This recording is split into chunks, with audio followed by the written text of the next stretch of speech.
Hello दोस्तों, स्वागत है आपके अपने चैनल टेक्निकल बिहार में। तो दोस्तों, इस वीडियो में हम बात करने जा रहे हैं पाटलिपुत्र यूनिवर्सिटी के अंदर जो पीजी और यूजी का जो रजिस्ट्रेशन हो रहा है उस पे हमने पहले वीडियो बनाया था, लेकिन उसमें पेमेंट नहीं हो पा रहा था। इसलिए हमने कहा था कि जब पेमेंट स्टार्ट होगा तो उस पर एक हम छोटा सा वीडियो बना देंगे। तो आप ये वीडियो देख लीजिएगा। अब यहाँ पे रजिस्ट्रेशन का पेमेंट होना स्टार्ट हो गया है। तो यहाँ पर हम स्टार्टिंग से ही बता देते हैं कि आप पेमेंट कैसे करिएगा। सबसे पहले पीपीयू के साइट पर आकर एडमिशन एंड एग्जामिनेशन के ऑप्शन पर क्लिक कर इस साइट पे आप आ जाइएगा। यहाँ पे आने के बाद आपको एप्लीकेशन लॉगिन का ऑप्शन दिखाई देगा।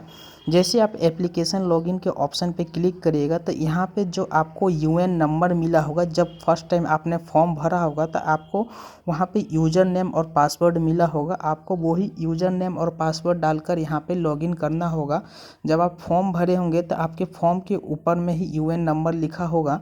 अगर आपके पास पासवर्ड नहीं है तो आप यहाँ पे रीसेंड लॉगिन पासवर्ड कर सकते हैं। यहाँ से आप अपना पासवर्ड जनरेट कर सकते हैं या फिर पासवर्ड फॉरगेट कर सकते हैं, या फिर आप चाहे तो यहाँ पे ओटीपी के द्वारा भी यहाँ पे आप लॉगिन कर सकते हैं। लेकिन अगर आप यहाँ पे ओटीपी से लॉगिन करते हैं तो आगे आपको दिक्कत होगी, क्योंकि पेमेंट करने के लिए आपको पासवर्ड होना ज़रूरी है। तो आपको अगर पासवर्ड नहीं मालूम होगा तो आप यहाँ पे रीसेंट अपना फॉरगेट पासवर्ड कर सकते हैं। तो चलिए, यहाँ पे हमारा यूज़र नेम और पासवर्ड हमको मालूम है तो यहाँ पे हम डाल लेते हैं। आपको बता दें कि अगर आप यूजी का फॉर्म भर रहे हैं, यानी यूजी का रजिस्ट्रेशन करेंगे, तो आपका यहाँ पे ये जो है 22G करके यहाँ पे होगा।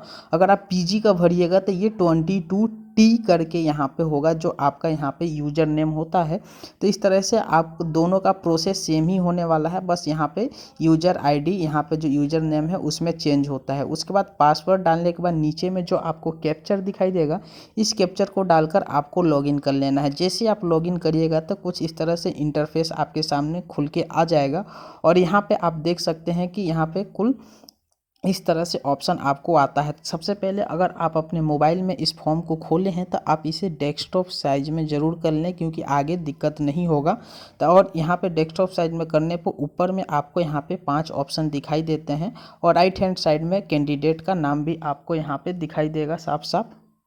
उसके बाद ऊपर में जो सेकंड नंबर ऑप्शन है अपलोड माइग्रेशन का, उस पर आपको क्लिक करना है। हमने माइग्रेशन फर्स्ट वीडियो में ही दिखा दिया है कि कैसे अपलोड करना है। तो यहाँ पे आप देख सकते हैं कि हमारा माइग्रेशन पहले से ही अपलोड है। अगर आपको इसमें कुछ प्रॉब्लम हो रहा होगा तो आप इससे पीछे वाला वीडियो देख सकते हैं। माइग्रेशन का जो यहाँ पे साइज़ है 100 KB से कम रखिएगा, और माइग्रेशन का डिटेल आपको यहाँ पे डालना है। ये जो माइग्रेशन का सर्टिफिकेट नंबर है और माइग्रेशन कब आपका इशू हुआ है वो डेट यहाँ पे आपके माइग्रेशन पे लिखा हुआ रहता है। सेम उसी चीज़ को आपको नीचे में यहाँ पे पेस्ट कर देना है। और यहाँ पे अगर आप माइग्रेशन अपलोड करना चाहते हैं तो ब्राउज़र पे क्लिक कर कर अपने फाइल में कहीं भी माइग्रेशन आपने रखा होगा उसे आप अपलोड कर सकते हैं। और ये सर्टिफिकेट नंबर और यही डेट आपको यहाँ पे डालना है। डालने के बाद same migration info and continue पे आपको क्लिक करना है। तो अब आपको सीधे यहाँ पे पेमेंट का पेज आपको दिखाई दे रहा है। रजिस्ट्रेशन फ़ी पेमेंट आपको सीधे यहाँ पे रिडायरेक्ट कर दिया जाएगा। और यहाँ पे ऊपर में एक टॉप अप लिखा हुआ है कि किसी कारणवश आपका पेमेंट फंस जाता है या फिर पेमेंट शो नहीं करता है तो आप 24 घंटे का वेट करिएगा, उसके बाद दोबारा पेमेंट करिएगा। और यहाँ पे देख सकते हैं कि आपको कितना अमाउंट यहाँ पर लगने वाला है। तो यहाँ पे बिहार बोर्ड के लिए 311 रुपये, और अदर बोर्ड सीबीएसई या फिर अदर स्टेट बोर्ड के लिए यहाँ पे 461 रुपये लगेगा।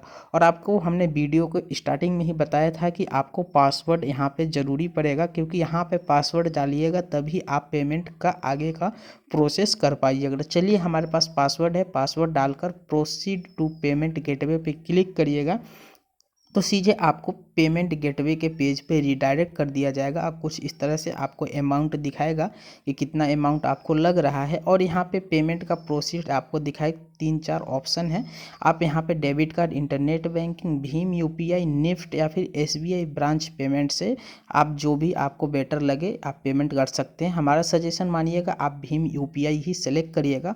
भीम यूपीआई में आपको 2 ऑप्शन दिखाई देगा। एक, आप अपना यूपीआई डालकर पेमेंट कर सकते हैं। दूसरा, आप यहाँ पे क्यूआर कोड जनरेट कर उसे स्कैन करके आप पेमेंट कर सकते हैं। तो चलिए, हम यहाँ पे अपना यूपीआई डाल देते हैं। और यूपीआई यहाँ पे डालने के बाद आपको क्या करना है कि अपना जब यूपीआई आप डाल लीजिएगा तो उसे आपको वैलिडेट करना पड़ता है। तो वैलिडेट किस तरह से करिएगा, तो जैसे यहाँ पे हम आ गए हैं और यहाँ पे अपना यूपीआई डाल दिए हैं और यहाँ पे आपको वैलिडेट यूपीआई आईडी पूछ रहा है। जैसे आप उस पर क्लिक करिएगा तो यहाँ पे ग्रीन टिक लग जाएगा और आपका यूपीआई यहाँ पे वैलिडेट हो जाएगा। उसके बाद आपको पे नाउ पे क्लिक करना है। जैसे आप पे नाउ पे क्लिक करेंगे यहाँ पे एक आपके पेज पर टाइमर शो होगा और उसी टाइम के बीच आपने जिस भी आईडी का यहाँ पे डाला है, फ़ोन पे, गूगल पे, जो भी आईडी आपने डाला है वहाँ पे टॉपअप आ जाएगा पेमेंट करने के लिए और वो पेमेंट आपको 14 मिनट के अंदर करना होगा। तो चलिए हम जैसे यहाँ पे पेमेंट करेंगे, हमने यहाँ पे पेमेंट कर दिया है तो थोड़ी देर आपको वेट करना है और ये पेज ऑटोमेटिक आपका लोड लेगा और लोड लेने के बाद यहाँ पे देख सकते हैं कि आपका पेमेंट यहाँ पे सक्सेसफुली हो चुका है और इसका यहाँ पे प्रिंट भी आप कर सकते हैं। तो यहाँ प्रिंट का ऑप्शन दिया हुआ है, इसे आप प्रिंट कर कर अपने मोबाइल में सेव कर सकते हैं। अगर आप साइबर कैफ़े वाले हैं तो आप इसको प्रिंट कर कर जिस स्टूडेंट का आपने रजिस्ट्रेशन किया है उसको आप ये दे सकते हैं। उसके बाद आपको क्या करना है तो फिर से आपको पाटलिपुत्रा के इसी साइट पे बैक आना है और बैक आने के बाद यहाँ पे गो टू कैंडिडेट डैशबोर्ड का ऑप्शन दिखाई दे रहा है, आपको इस पर क्लिक करना है। क्लिक करने के बाद यहाँ पे आपको एक ऑप्शन दिखाई देगा रजिस्ट्रेशन फीस स्लिप, तो आप इस पर क्लिक करिएगा रजिस्ट्रेशन फीस स्लिप पे। तो आप यहाँ पे थोड़ा सा यहाँ पे आप देखिएगा तो यहाँ पे इसको देखकर आप घबराइएगा बिल्कुल नहीं, क्योंकि यहाँ पे आप देखिएगा कि आपने पेमेंट कर दिया है लेकिन यहाँ पे अमाउंट में अभी आपका पेमेंट शो नहीं कर रहा है। तो ये जो पेमेंट है 5 से 6 घंटे या फिर 24 घंटे के अंदर यहाँ पे जो आपका 311 रुपये या फिर 461 रुपये कटे हैं यहाँ पे शो करने लगेगा। अमाउंट के सामने आपको यहाँ पे पेमेंट अभी शो नहीं कर रहा है, लेकिन जो फर्स्ट पेज आपने प्रिंट करके रख लिया है तो उसे ज़रूर प्रिंट कर लीजिएगा। और यहाँ पे ये जो अमाउंट शो नहीं हो रहा है इसका आप वेट कर लीजिएगा, कुछ समय बाद यहाँ पे ये अमाउंट भी शो करने लगेगा। जैसे आप यहाँ पे नीचे में नोट में देख सकते हैं कि लिखा हुआ है कि this is a payment received transcription response to payment gateway thought the payment is currently show as, मतलब यहाँ पे बताया गया है कि यहाँ पे आपका पेमेंट हो गया है। फाइनल पेमेंट स्टेटस होने के बाद कुछ समय बाद आपका यहाँ पे पेमेंट शो करेगा, तो आपको यहाँ पे घबराने की ज़रूरत नहीं है। तो चलिए दोस्तों, उम्मीद करता हूँ ये वीडियो आपको अच्छा लगा हो। वीडियो अच्छा लगे चैनल को सब्सक्राइब करें, वीडियो को लाइक करें और रजिस्ट्रेशन करने में आपको कुछ भी परेशानी हो रही हो तो ज़रूर इस वीडियो में कमेंट करके आप पूछ सकते हैं। आपका हर कमेंट का यहाँ पर जवाब मिलेगा। तब तक के लिए जय हिंद।